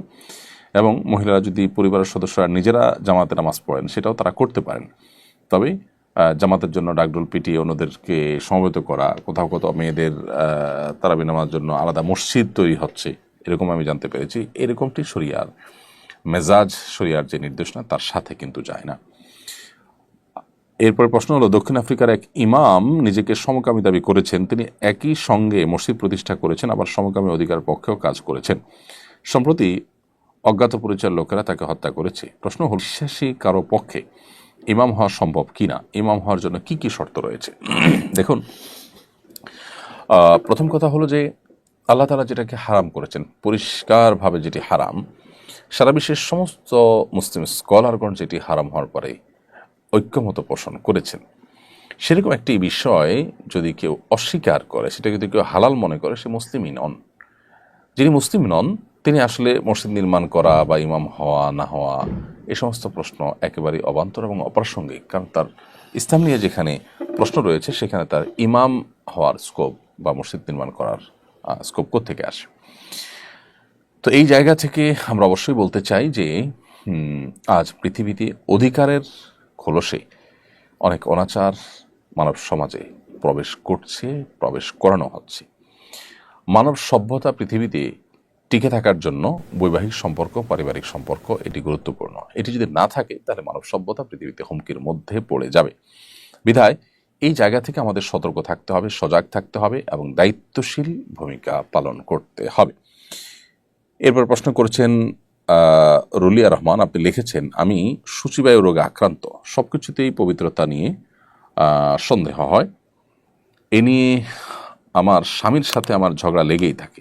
আমার প্রশ্ন হলো, মিন্স হলে টয়লেট করার পর কিছু ধরলে কি সেটা নাপাক হয়ে যায়? বোন রুলিয়া রহমান, আপনার প্রশ্নের উত্তরে আমি বলতে চাই যে মাসিক হলে আপনি টয়লেট করার পর যখন হাত ধুয়ে পরিষ্কার হয়ে বের হয়েছেন, কোনো কিছু ধরলে সেটা নাপাক হয় না। এই যে অতি সন্দেহ প্রবণতা, এটা আমাদের অনেকেরই এক ধরনের মানসিক রোগ। এই মানসিক রোগের কারণে আমাদের বাসা বাড়িতে পরিবারের সদস্যরা, আশপাশের লোকজন তারা কষ্ট পায়। মানুষকে কষ্ট দেওয়া না যায়, সেজন্য আপনার এই সন্দেহ প্রবণতাটা, যেটা আপনার কাছে আপনার নিজের ভালো মানসিকতা মনে হয়, আপনার ভালো মানুষ মনে হচ্ছে নিজেকে যে আমি অনেক বেশি সচেতন, সতর্ক, আসলে সেটা অন্যের অধিকার নষ্ট করছেন, অন্যদের বিরক্তির কারণ হচ্ছেন, আপনি এতে আর গুনাহে লিপ্ত হচ্ছেন। তো এখান থেকে আপনার মোটিভেশন নেওয়া উচিত। সেই সাথে বিশেষ করে এগুলো রুকিয়া রিলেটেড সমস্যা থাকে, সেক্ষেত্রে আপনি রুকিয়া করাতে পারেন, ভালো কোনো রাখিকে দিয়ে রুকিয়া করাতে পারেন, সেলফ রুকিয়া করতে পারেন। ওয়াসওয়াসার রুকিয়া লিখে সার দিলে আপনি হয়তো অনেক অ্যাডভাইস পেয়ে যাবেন। সেই আলোকে আপনি যদি ঝাড়ফুঁক করেন, আশা করা যে আপনি সুস্থ হবেন। সেই সাথে আপনি কোনো এই জন্য কাউন্সিলর দিয়ে কাউন্সিলিং করতে পারেন। উপদেষ্টা আসিফ মাহমুদ দাবি করেছেন এবারে রমজানে খেজুরের দাম কম থাকবে। তিনি একটা চার্টও দিয়েছেন, তাতে দেখা যাচ্ছে এবার খেজুরের দাম খুবই কম। আপনি কতটা আশাবাদী? দেখুন, কোনো উপদেষ্টা কোনো কিছু বললেই যে সেটা খেটে যাবে অথবা খাটবে না, সেটা তো আসলে ধারণা করে বলা কঠিন। আমাদের দেশে এক শ্রেণীর অসাধু ব্যবসায়ীরা যে রমজান আসলে দ্রব্যমূল্যের লাগাম তারা উপর দিকে টেনে ধরার চেষ্টা করেন, সেটা খুবই দুর্ভাগ্যজনক বাস্তবতা আমাদের সমাজের। তো উপদেষ্টা যেটা বলেছেন সেটা যদি বাস্তবে খাটে, সেক্ষেত্রে দেশের অন্য নাগরিকদের মতো আমরাও খুশি হব, আমরাও আশা করব যে সেটা খাটুক এবং হোক, সে প্রত্যাশাই করব। কিন্তু কতটা হবে সেটা একমাত্র আল্লাহ তাআলা আসলে ভালো জানেন। আর রাজকুমার হালিম আইডি থেকে আপনি লিখেছেন, রমজান রোজা রেখে হাত পায়ে নখ কাটা যাবে কিনা? জি ভাই, রমজান রোজা রেখে হাত পায়ে নখ কাটা যাবে, চুল কাটা যাবে, কোনো অসুবিধা নেই। আপনি সরিষার তেল অথবা অন্য কোনো প্রসাধনী, হালাল প্রসাধনী ইত্যাদি মাখতেও পারবেন, কোনো অসুবিধা নেই, এতে রোজা ভঙ্গ হবে না। আতর ব্যবহার করতে পারবেন, মেসওয়াক করতে পারবেন, এর ফলে রোজা ভঙ্গ হবে না। রমজান এলেই বাজারে হাহাকার পড়ে যায়, দ্রব্যমূল্য বেড়ে যায়, কারণ কি? প্রতিকারের উপায় কি? রমজান এলেই বাজারে যে হাহাকার পড়ে যায়, জিনিসপত্রের দাম বেড়ে যায়, এর অন্যতম কারণ হলো আমাদের ব্যবসায়ীদের একটা বড় অংশ যারা ইসলাম মনে করে শুধুমাত্র দাড়ি টুপি এবং নামাজ রোজাকে। বান্দার হক এবং মানুষের অধিকারের প্রতি দায়িত্বশীলতা, মানুষের কল্যাণ কামনা করা, মানুষের উপকার করা, মানুষের ক্ষতি সাধন না করা, এগুলো যে পার্ট অফ ইবাদত, সেগুলো আমরা জানি না।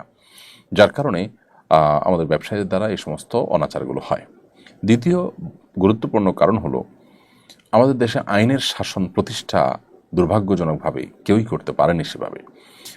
না পারার কারণে যখন কেউ অসৎ উপায়ে এই ধরনের ব্যবসা বাণিজ্য করেন, তখন ভালো মানুষরাও টিকে থাকতে গিয়ে তাদের সাথে তাল মেলাতে হয়। যদিও টিকে থাকার অজুহাতে এরকম করা জায়েজ নয়, কিন্তু তারা এমনটি করেন। এজন্য আইনের শাসন যদি হয় খুব কড়াকড়ির সাথে, আশা করা যায় এ ধরনের সমস্যার সমাধান হবে। ব্যবসায়ীদের যে সিন্ডিকেট আছে, সেই সিন্ডিকেটগুলো ভাঙার জন্য সদিচ্ছা নিয়ে কোনো সরকারই আসলে সেভাবে কাজ করে সফল হননি। এটাও একটা কারণ, এই সিন্ডিকেটগুলোর কারণে এই ধরনের সমস্যা তৈরি হয়। বাজার নিয়ন্ত্রণ এবং সিন্ডিকেট ভাঙা এগুলো সরকারের কর্তব্য। আমাদের দুর্ভাগ্য যে আমরা আসলে কখনো এই ধরনের সুশাসন পাইনি, যা থেকে আমরা আসলে ভালো কিছু আশা করব বা পাবো। মনিরুজ্জামান আপনি লিখেছেন, আমার গ্যাস্ট্রিকের প্রবল সমস্যা রয়েছে, এপ্রিল মাসে আমার এসএসসি পরীক্ষা। আমি যদি রোজা রাখি তাহলে আমার অসুস্থ হওয়ার সম্ভাবনা রয়েছে। এই অবস্থায় যদি আমি রোজা না রাখি তাহলে কি আমার পাপ হবে? ভাই মনির, আপনার গ্যাস্ট্রিকের যে সমস্যার কথা আপনি বলেছেন, এই সমস্যার অজুহাত দিয়ে আপনি রোজা না রাখার স্কোপ আসলে নেই। বিশেষ করে আপনি এসএসসি পরীক্ষার জন্য আপনি বলেছেন রোজা রাখবেন, পরীক্ষার জন্য রোজা না রাখার কথা আপনি জিজ্ঞেস করছেন পরীক্ষার অজুহাতে। গ্যাস্ট্রিকের অজুহাতে, পরীক্ষার অজুহাতে রোজা না রাখার কোনো স্কোপ নেই। আপনার যত কষ্টই হোক আপনাকে রোজা রাখতে হবে। এমনকি অসুস্থ হয়ে গেলে অসুস্থ হয়ে যাবেন, গ্যাস্ট্রিকের সমস্যার কারণে অসুস্থ হয়ে আপনি মারা যাবেন, এই পর্যায়ে যাওয়ার আশঙ্কা তো একেবারেই ক্ষীণ, অঙ্গহানি হয়ে যাবে, এরকম কোনো সম্ভাবনা নেই বললে চলে। এই জন্য কোনো অবস্থাতেই আপনি এই অজুহাতে রোজা না রাখার স্কোপ নাই। এটা ইসলামের গুরুত্বপূর্ণ একটা ফরজ, অন্যতম একটা রোকন বা স্তম্ভ বিধায় ঠনকো অজুহাতে এটা পরিহার করবার কোনো স্কোপ নাই। শিক্ষা প্রতিষ্ঠানের ছাত্র রাজনীতি থাকা উচিত নাকি অনুচিত, এ নিয়ে বিতর্ক হচ্ছে। আপনার দৃষ্টিতে শিক্ষা প্রতিষ্ঠানের ছাত্র রাজনীতি থাকা উচিত কিনা? আমি এর আগে বেশ কিছুদিন আগে আমাদের ফেসবুক পেজে আমরা লিখেছি, শিক্ষা প্রতিষ্ঠানের লেজরভিত্তিক যে রাজনীতি, অর্থাৎ আমাদের দেশে বিভিন্ন রাজনৈতিক দলের যে শাখা খোলার যে প্রচলন আছে, এটির ঘোরতর বিরোধী আমি। আমার বিশ্বাস শুধু আমি নই, এদেশের বেশিরভাগ মানুষই এই মত লালন করেন, পোষণ করেন। অভিভাবকরা কেউই আমার মনে হয় চান না যে তাদের সন্তানরা ক্যাম্পাসে গিয়ে শিক্ষা প্রতিষ্ঠানে গিয়ে রাজনীতি করুক। এই রাজনীতি আমাদের শিক্ষা প্রতিষ্ঠানকে কতটা অশান্ত করে, কতটা অনিরাপদ করে, কতটা ভীতিকর পরিস্থিতি তৈরি করে, সেটা এদেশের একেবারে সর্বস্তরের মানুষ বোঝেন। তারপরেও রাজনৈতিক দলগুলো তারা সৎসাহস নিয়ে এই পয়েন্টে কেন ঐক্যবদ্ধ হতে পারছেন না আমি ঠিক জানি না। শিক্ষা প্রতিষ্ঠানে যে রাজনীতি থাকতে পারে সেটা হলো ছাত্রদের স্বার্থ সংশ্লিষ্ট বিষয়ক রাজনীতি। তারা বিভিন্ন রাজনৈতিক দলের যে লেজর ভিত্তির রাজনীতি সেটা যদি তারা করেন, তাহলে সেক্ষেত্রে যে অশান্তি শিক্ষা প্রতিষ্ঠানগুলোতে আজ 50 বছর ধরে কম বেশি চলে আসছে, সেটা আরও বেশি চলবে। আমরা কবে যে এই খোলস থেকে বের হতে পারবো সেটা একমাত্র আল্লাহ তাআলা ভালো জানেন। অতএব আমার মনে হয় দায়িত্বশীলদের এ বিষয়ে গুরুত্বপূর্ণ ভূমিকা রাখবার সময় যথেষ্ট হয়েছে এবং সেটা এখনই রাখা উচিত। আপনি সম্প্রতি নিউজিল্যান্ড সফর করেছেন, সেখানকার অভিজ্ঞতা কি আমাদের সঙ্গে শেয়ার করবেন? নিউজিল্যান্ড সফরের অভিজ্ঞতা হলো যে সেখানে আলহামদুলিল্লাহ আমাদের প্রবাসী বাংলাদেশি ভাইদের বেশ সুনাম আছে। পৃথিবীর অন্য অনেক দেশের চাইতে নিউজিল্যান্ডে মুসলিমরা আলহামদুলিল্লাহ তুলনামূলক ভালো আছেন। সেখানে সরকার দায়িত্বশীল যারা আছেন তারা মুসলমানদের প্রতি অন্য অনেকের মতোই হিংসাত্মক দৃষ্টিতে দেখেন না। এটা অনেক বড় একটা অ্যাডভান্টেজ বলতে পারি, অনেক বড় একটা ভালো দিক আমরা বলতে পারি আলহামদুলিল্লাহ সেখানকার।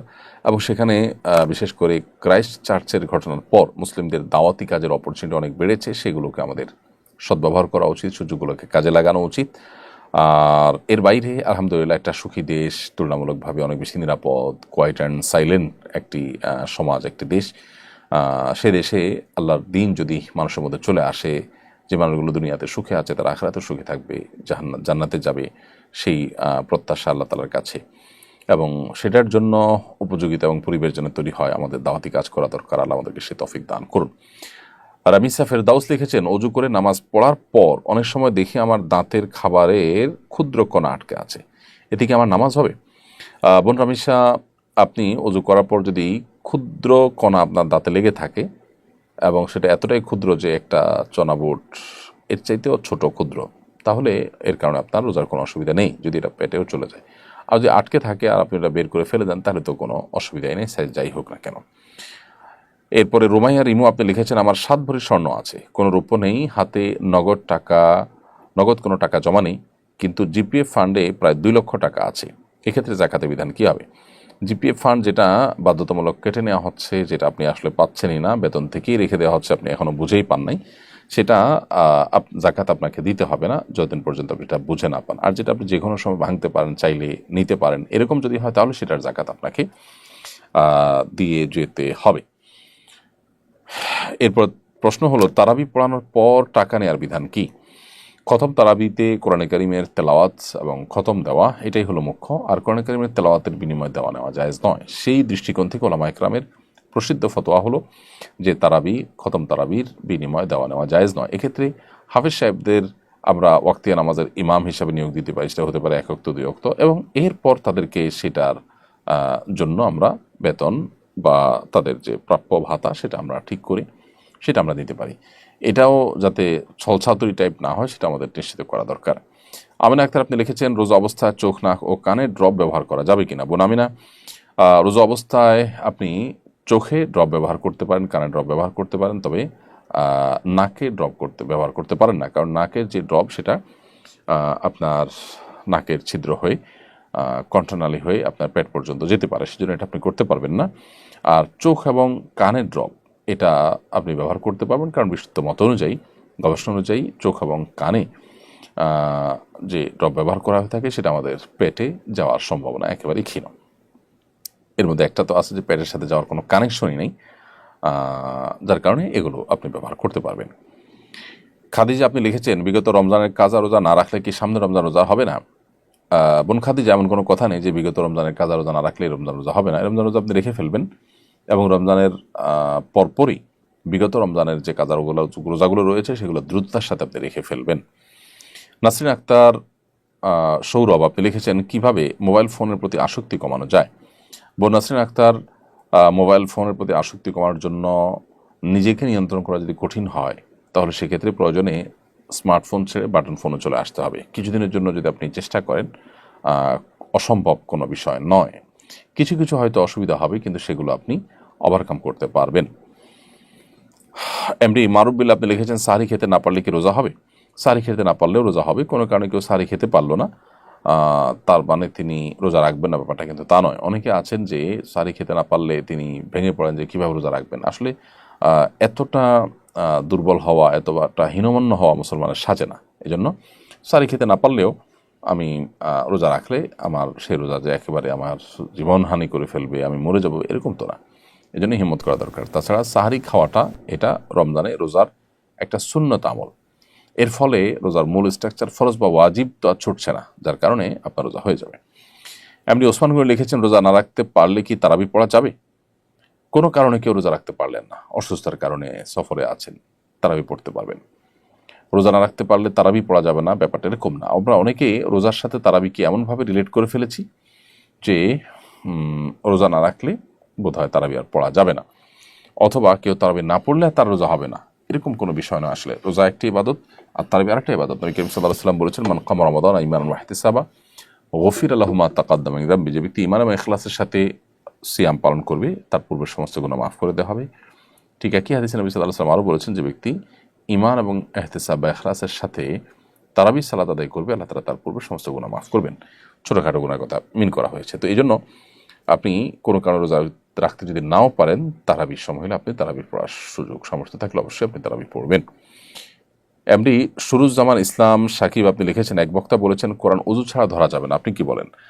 দেখুন, ওযু ছাড়া কোরআন ধরা যাবে না, এটা সঠিক কথা। এবং এই ব্যাপারে যদি আপনি বিস্তারিত জানতে চান, মাওলানা এমদাদুল হক একজন আলিম আছেন চুয়াডাঙ্গার, তিনি ওযু ছাড়া কোরআন স্পর্শ করার বিধান, এই টাইপের, আমি হুবহু নামটা মনে নেই আমার মনে হচ্ছে এই টাইপেরই নামটা হবে, এরকম একটা বই তিনি লিখেছেন যে ওযু ছাড়া কোরআন স্পর্শ করা যাবে কিনা বা এটার বিধান কি। তো এই বইটা যদি আপনি নেন, খুব ছোট্ট বই, কিন্তু সেখানে সমস্ত দলিল প্রমাণগুলো সব হাজির করা হয়েছে। আমার মনে হয় যে বিষয়ে আপনার সংশয় দূর হয়ে যাবে ইনশাআল্লাহ। বহু সাহাবায়ে কেরাম, বহু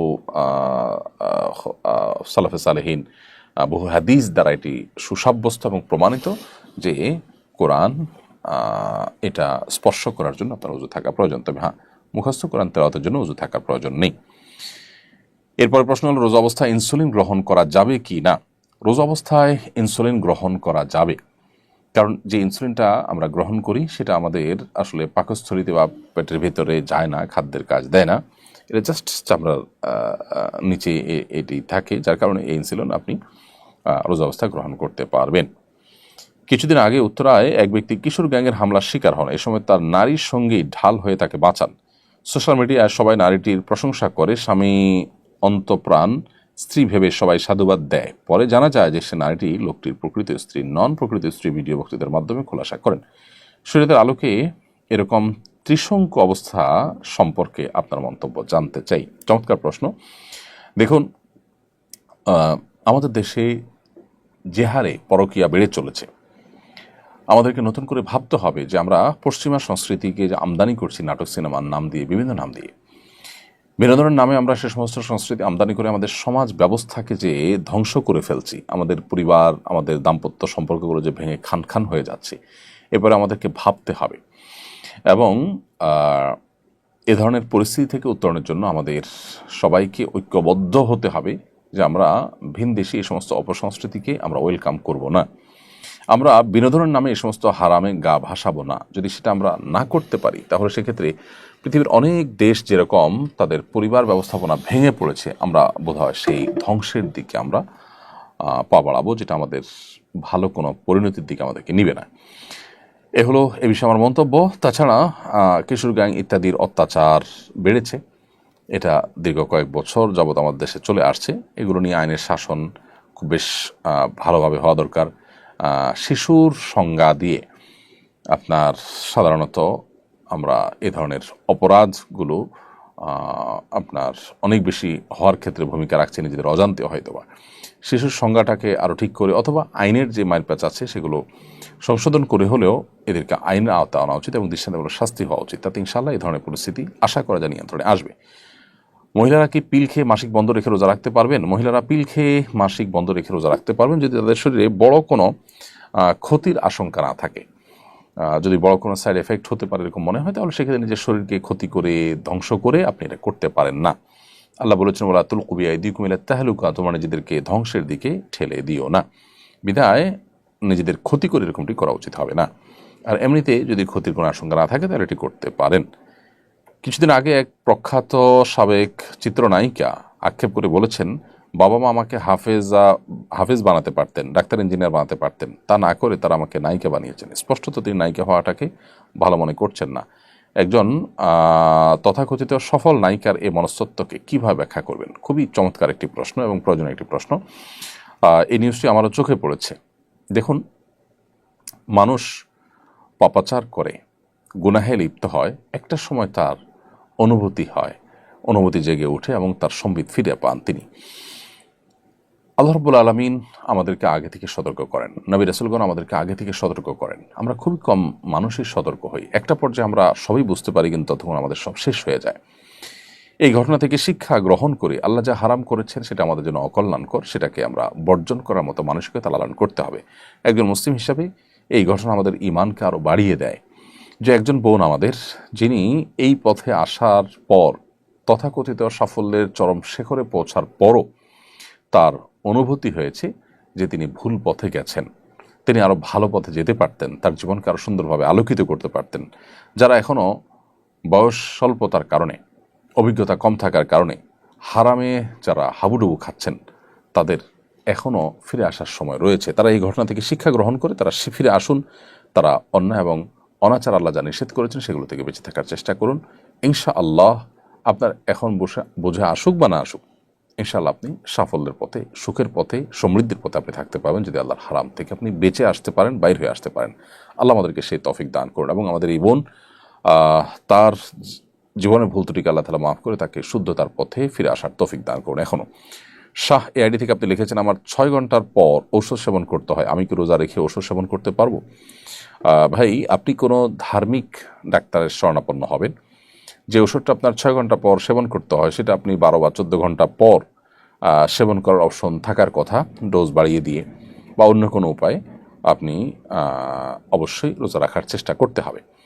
যদি আল্লাহ না করুক এমন কোনো অসুবিধা হয় যে আপনি ওষুধ না নিলে মারা যেতে পারেন, এই লেভেলের যদি অসুস্থতা হয় তাহলে সেক্ষেত্রে ভিন্ন কথা, কিন্তু সেই লেভেলের সম্ভাবনা তো খুবই কম থাকে, সে ধরনের রোগী তো খুব কম থাকে। সো 6 ঘন্টা পর যে ওষুধ নিতে হয় সেটার প্রয়োজনীয় ডোজ আপনি বারবার জন্য ধার্মিক অভিজ্ঞ ডাক্তার কাছে যাবেন, যিনি রোজার গুরুত্ব বুঝেন। তিনি ইনশাআল্লাহ আশা করে যে আপনাকে একটি ভালো সুরাহা দিতে পারবেন। এরপর প্রশ্ন হলো, গ্রামে অনেক মসজিদে তারাবির নামাজ 4 রাকাত পর সালাম ফেরানো হয়, এক সালামে 4 রাকাত পড়া উচিত কিনা? না, 1 রাকাতে 4 রাকাত তারাবি যদি কোথাও পড়ে থাকে কেউ, এটা অবশ্যই সঠিক নয়। কারণ নবী করিম সাল্লাল্লাহু আলাইহি ওয়াসাল্লাম বলেছেন, সালাতুল লাইলি ওয়ান নাহারি মাসনা মাসনা, রাত এবং দিনের নামাজগুলো 2 রাকাত করে, নফল সুন্নত যে নামাজগুলো আছে, নফল নামাজগুলো বিশেষ করে এগুলো সব 2 রাকাত করে। তাছাড়া তারাবি নামাজ 2 রাকাত করেই হলো সুসাব্যস্ত। 4 রাকাত এক সালামে পড়াটা সাব্যস্ত বা প্রমাণিত নয়। বিধায় কোনো মসজিদ এটা যদি করে থাকে সেটা অবশ্যই ভুল। ইতিকাফের ফজিলত, তাৎপর্য এবং বিধিবিধান জানতে চাই। নবী করিম সাল্লাল্লাহু আলাইহি ওয়াসাল্লাম রমজানের শেষ দশকে মসজিদে অবস্থান করতেন, ইতিকাফ করতেন। ইতিকাফ মানে হলো মসজিদে শেষ দশকের জন্য বা একটা নির্দিষ্ট সময়ের জন্য নিজেকে আটকে ফেলা, আবদ্ধ করে ফেলা এবং সেখানে আবদ্ধ থেকে ইবাদতবন্দেগীতে মশগুল থাকা, এটাই হলো ইতিকাফ। ইতিকাফের তাৎপর্য, ইতিকাফের ফজিলত অপরিসীম। নবী সাল্লাল্লাহু আলাইহি ওয়াসাল্লাম রমজানের রোজা ফরজ হওয়ার থেকে তার ওয়াফাত পর্যন্ত কোনো বছর জীবনে তিনি ইতিকাফ ছাড়েন নাই। ইতিকাফের তাৎপর্য বোঝার জন্য মনে হয় এইটুকুই যথেষ্ট, যে আমল নবী সাল্লাল্লাহু আলাইহি ওয়াসাল্লাম জীবনে কখনো ছাড়েননি সেটা কত গুরুত্বপূর্ণ হতে পারে। এজন্য রমজানের শেষ দশকে আমাদের ইতিকাফ করা উচিত। ইতিকাফের নিয়ত করে যখন আমরা মসজিদে ঢুকবো, সেক্ষেত্রে আমরা 20 তারিখ সূর্য অস্ত যাওয়ার আগে আমরা 20 রমজান সূর্যাস্ত যাওয়ার আগে আগে আমরা মসজিদে প্রবেশ করব এবং চাঁদ দেখার সংবাদ শোনার পর, ঈদের চাঁদ দেখার সংবাদ শোনার পর আমরা মসজিদ থেকে বের হব। এর মধ্যে একান্ত নিরুপায় হলে, যেমন ওয়াশরুম ইত্যাদির জন্য, অজু ইত্যাদির জন্য মসজিদ থেকে বের হতে পারি আমরা, আর না হলে খাবার যদি কেউ আনার মতো লোক থাকে তাহলে সেটার জন্য আমরা বের হব না। আর যদি আনা নেওয়ার মতো কোনো লোক না থাকে, কোনো ব্যবস্থা না থাকে, তাহলে শুধুমাত্র বাইরে যে খেয়ে আবার দ্রুততার সাথে আমরা ভিতরে প্রবেশ করতে পারি। এভাবে আমরা ইতিকাফ করব। পুরো সময়বাদ বন্দেগীতে আমরা মাশগুল থাকার চেষ্টা করব। আহমদ সাজিম আপনি লিখেছেন, দিনের বেলা ঘুমানোর পরে স্বপ্নদোষ হলে কি রোজা ভেঙে যাবে? রোজাদার ব্যক্তি দিনের বেলা যদি তিনি ঘুমিয়ে পড়েন এবং দিনের বেলা যদি তার স্বপ্নদোষ হয়, তাহলে এর ফলে তার সিয়াম ভঙ্গ হবে না, তার রোজা ভঙ্গ হবে না, কারণ এটা তার হাতে নয়।